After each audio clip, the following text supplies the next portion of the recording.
María Mercedes Aparicio es internacionalista, acaba de terminar la carrera de estudios internacionales en la Universidad Central de Venezuela y quería comentar algunos temas de carácter internacional, pero antes de todo, ¿cómo estuvo esa carrera de estudios internacionales?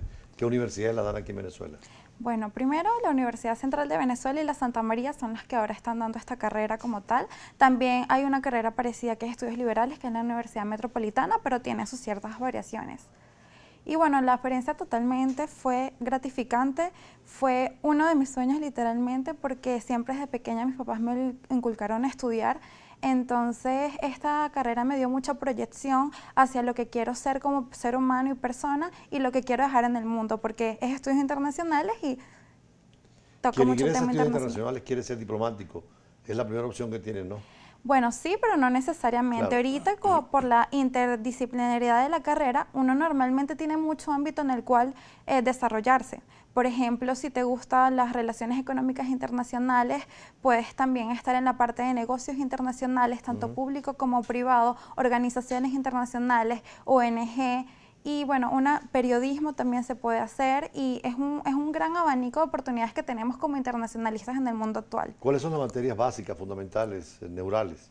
Bueno, nuestras materias más importantes, la primera que yo diría es historia, porque es la que básicamente nos da la base, Pero historia de las relaciones internacionales. historia de las relaciones internacionales, porque nos da la base para entender el sistema internacional, ya que al final nosotros somos un conglomerado, somos un resultado de muchas cosas que han pasado en el mundo que nos han hecho ser lo que somos como seres humanos ahora.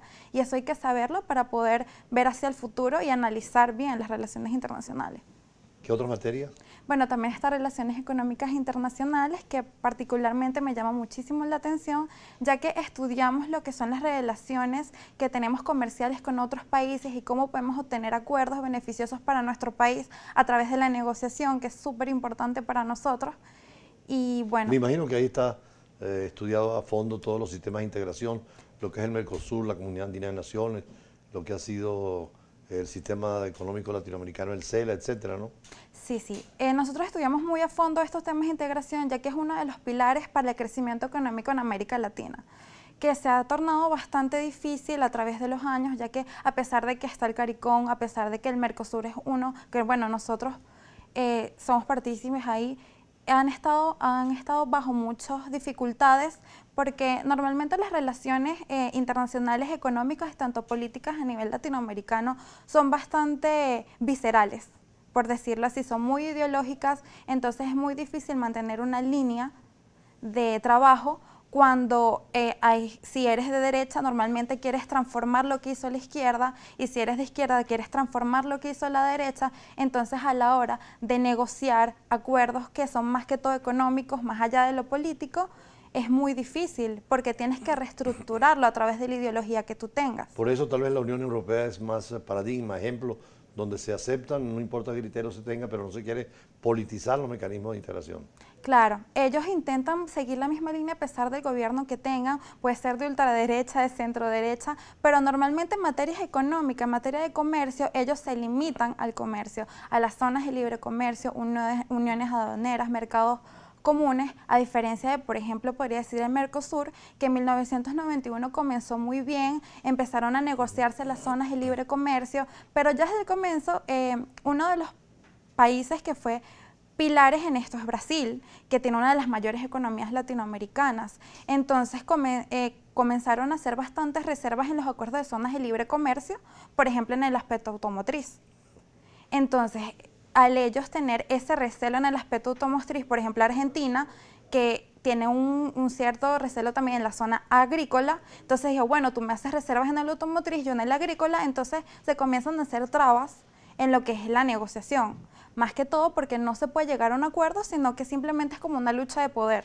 Pero los diplomáticos están para eso, para resolver esos problemas que los países tienen, ¿no? Y por eso creo que ustedes cuando terminan la carrera, normalmente las cancillerías tienen un examen de concurso y quienes están calificados van a desempeñar un cargo diplomático, de secretario, o de consejero, o con el tiempo de embajador en cualquier país, ¿no?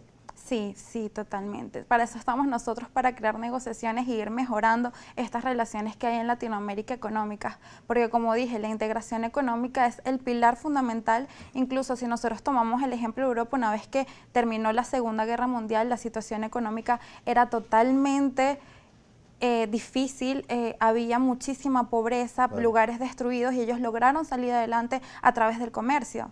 Entonces nosotros que todavía muchos países, muchos teóricos todavía nos dicen que somos el tercer mundo, entonces cómo salir de esa etiqueta y cómo integrarnos realmente y saber comerciar entre nosotros para evitar estos recelos y estas luchas de poder y para poder progresar realmente juntos. Ahora, un tema en las cancillerías del mundo y también en las escuelas de estudios internacionales es el tema ecológico, es todo lo que llaman el desafío verde del planeta.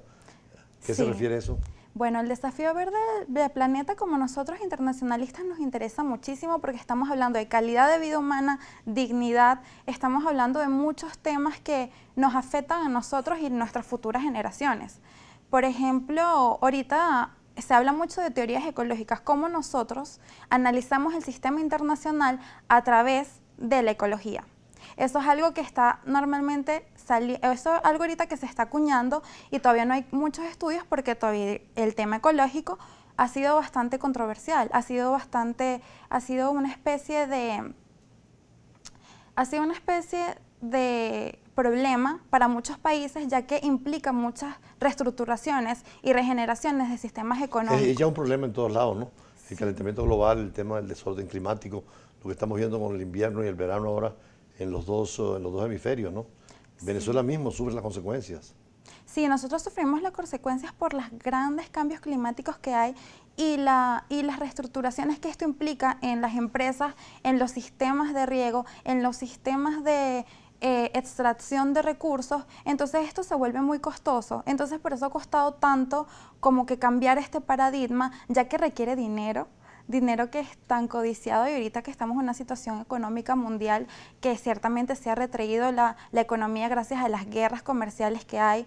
Por ejemplo, en la última cumbre que fue la de París, en los cuales los países volvieron. Esa es la COP21, donde se aprobó por primera vez eliminar residuos, sobre todo contaminantes, suavizar el tema de las emisiones de gases de efecto invernadero, ¿no? Sí. El uso del petróleo y el gas, limitarlo.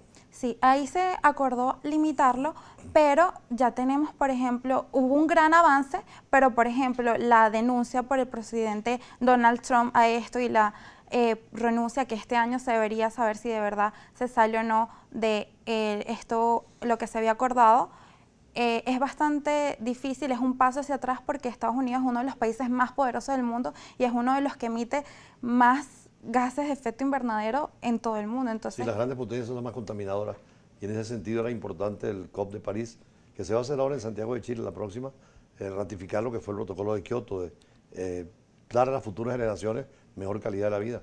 Ustedes estudian también esta materia, todo lo que es la ecología entonces. Claro, sí. Un aspecto muy importante es lo que estaba mencionando en la teoría verde, de cómo nosotros estamos intentando analizar, estamos intentando incluir dentro de las teorías este tema.